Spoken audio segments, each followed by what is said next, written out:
Hal Kempfer, retired Marine intelligence officer, CEO and founder of the Risk Intelligence and Planning and host of the Strat podcast. Hal, good to see you. We just heard a lot of this from Sophia, but how does Pakistan end up in the middle of this? Why that country?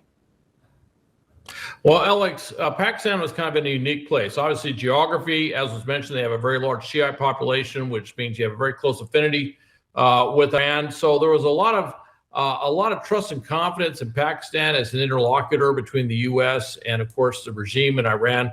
And then, of course, they have a very close relationship with the United States. We've always had a close relationship with them. We've worked with them on a number of different things.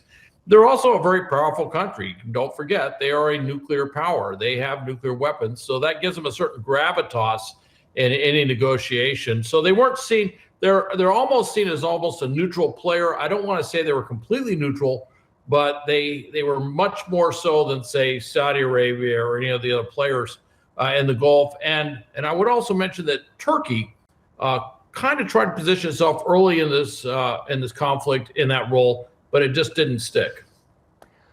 Meanwhile, we've been hearing throughout this newscast, including from our colleague Mike Valerio in Beijing, about China's role in all of this and its role as an ally of Pakistan. Seems pretty key. Well, China has a unique position with the Belt and Road Initiative.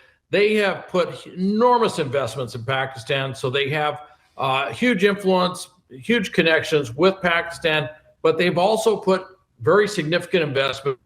And of course, if you look at, how the world's aligned with BRICS, or if you want to look at, the China, Russia, Iran, North Korea alignment, that, China is a major player there. It is a regional player. Of course, they also buy a tremendous amount of Iranian oil.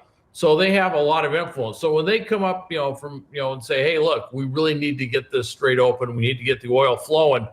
That has a lot of power into Iran in changing their thinking. I mean, was that ultimately kind of what did it? The strait, the oil, the money, the fact that all these countries are losing so much money, that their biggest donors, the wealthiest companies are saying to them, guys, what are we doing here? I'd love to say there's some higher purpose, but really it comes back to the strait. They got to get the strait open, got to get the oil out, got to get the liquefied natural gas out.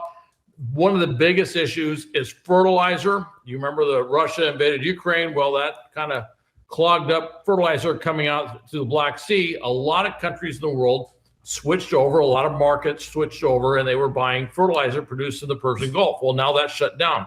It is March. Now we're in April. This is planting season, and that fertilizer isn't out there. So there is a global imperative to get that fertilizer out. Then other things like helium, which is used for fabricating high tech.